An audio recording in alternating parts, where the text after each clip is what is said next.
Linjani bathandekayo, sesihlangana njalo kuhlelo Secrets and Confessions. Indaba yethu ime kanje. Unjani sisi? Please post for me my story.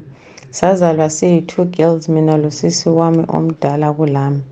Ubaba washona sisasebancane, so sakhula sihlala lomama. Kukhulunywa kuthiwa ekubhubheni kukababa wabhubha eselahlekelwa yingqondo. Kuthiwa lalithi malihleli aqale ukuhumana esithi bonani nampa abantu abazengithatha. Ngangimncane okokuthi akula engikukhumbulayo, kodwa usisi wami wayesethe hluthu kancane. Usisi walotsholwa waba lomntwana wakhe oyinkazana, kodwa kahlalanga isikhathi eside emendweni wakhe. Kuthiwa umkakhe wayesithi umfazi ngeke aqale ngokuzala umntwana oyinkazana, kumele nga uqale ngomfana. Ngakho kasahlalanga wayalwa yindoda, mina sengise high school, sengiyi teenager. Ngaphuza ukungena emathubeni kulabanye abantwana engangidlala labo. Ngathi sengiqalile ukungena emathubeni ngaqala ukuba lamaphupho angaqedakaliyo. Ngangithi mangilele ngiphuphe ngisenza ucansi lomuntu wesilisa, kwasokusenzeka nsuku zonke. Ngangithi maybe ukukhula, ngoba labanye babethi kuyayenzeka kubuya lokukhula kodwa kuzaziphelela kodwa.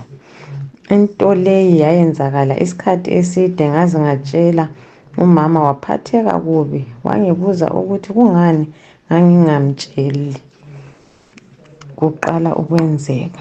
Umama wasesithi yiyo inkinga ekade isenza usisi wakho, kodwa yena wayeqale ukungena emathubeni esasemncane ele-10 years.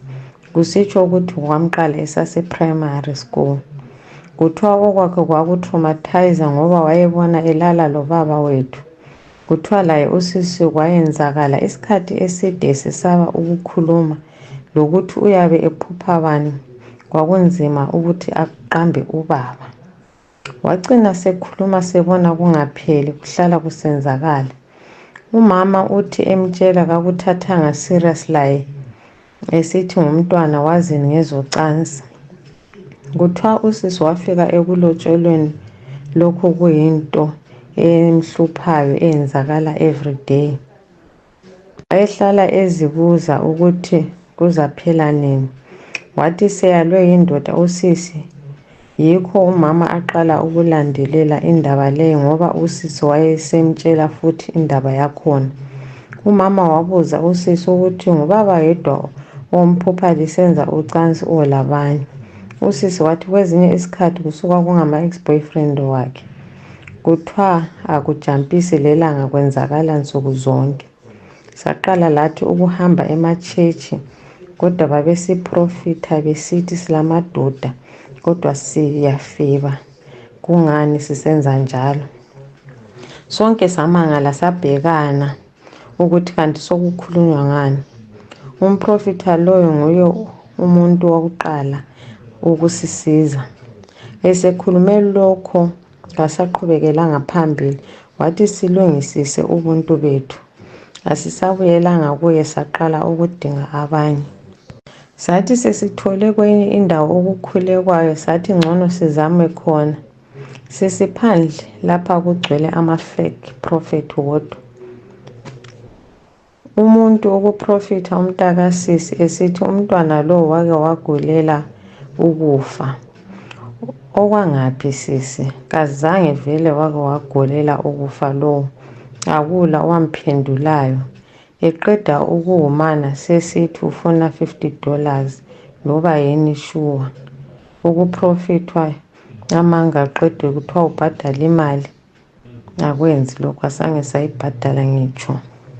Sisi mina mbona kungcono ukuthi umuntu engaba lenkinga kavele azihambele ezinyangeni, ngoba yiyo ifinal. Kungasenani imali asizange siyikhiphe, kodwa inkinga yethu sasilokho sihamba nayo nsuku zonke. Sahlala almost umnyaka wonke singahambanga. Umama wathi seqala ukulahlekelwa zingqondo njengobaba, yikho lapha esasukuma khona saqala ukuhamba. Sesi serious lapho. This time savumelana ukuthi manje siye ezinyangeni. Sifika umama wakhafulelwa efesini yinyanga yakhona singakangeni lasendlini. Wethuka ingani usephethwe yisiyezi, sahle sambamba ukuthi engaweli phansi. Sangena endlini yokukhanyiselwa, sahlala abo 30 minutes lokhu silinde umama ukuthi ephaphame elokhu engakavuki. Akula owayekhuluma, kwakuthule indlu yonke. Ukhulu waqala ukuthunqisa imithi yakhe, yikho okwavuka umama. Wasesithi ukhulu, ngiyazi alilayo imali kodwa ngizalinceda.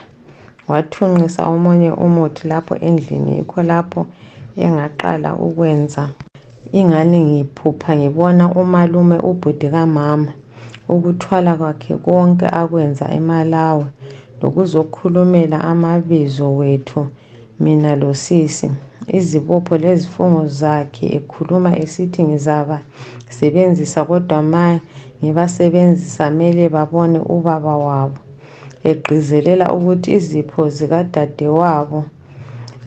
zikadadewethu, esitsho umama, mele zonke zibuye kuye.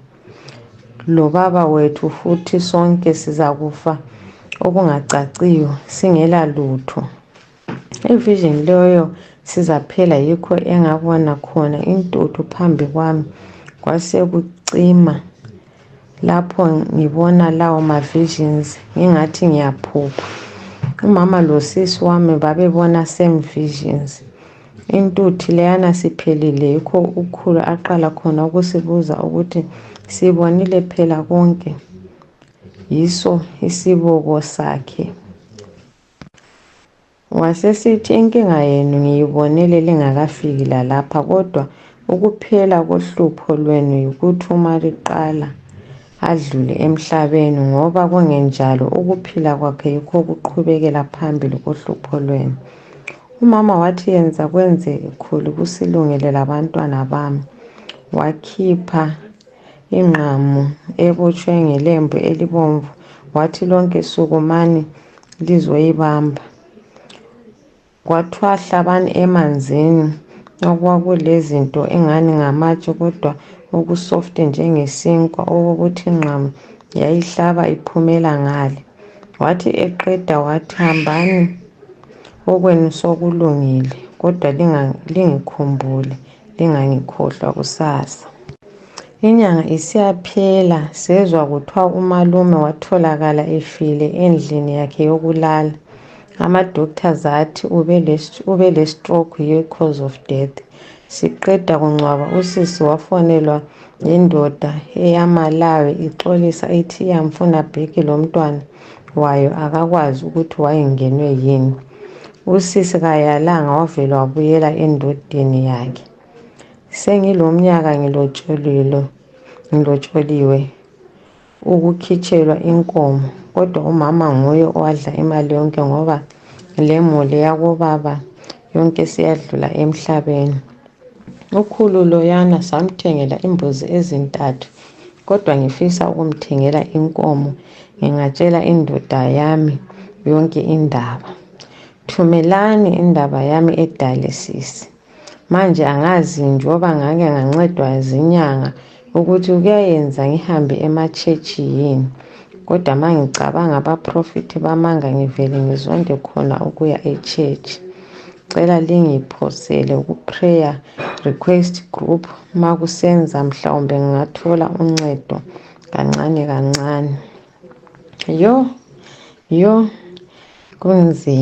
Kunzima impela. Asibongeni ukuthi lathola uncedo kusasemasinya. Nxese ngobaba ongakhonanga ukunqoba wadlula emhlabeni. Please, if bekhona abalendaba ezifana lalezi, wozani lisitshele ukuthi kwahamba njani lokuthi lanqoba njani. Sizohlangana kwesilandelayo isiqephu.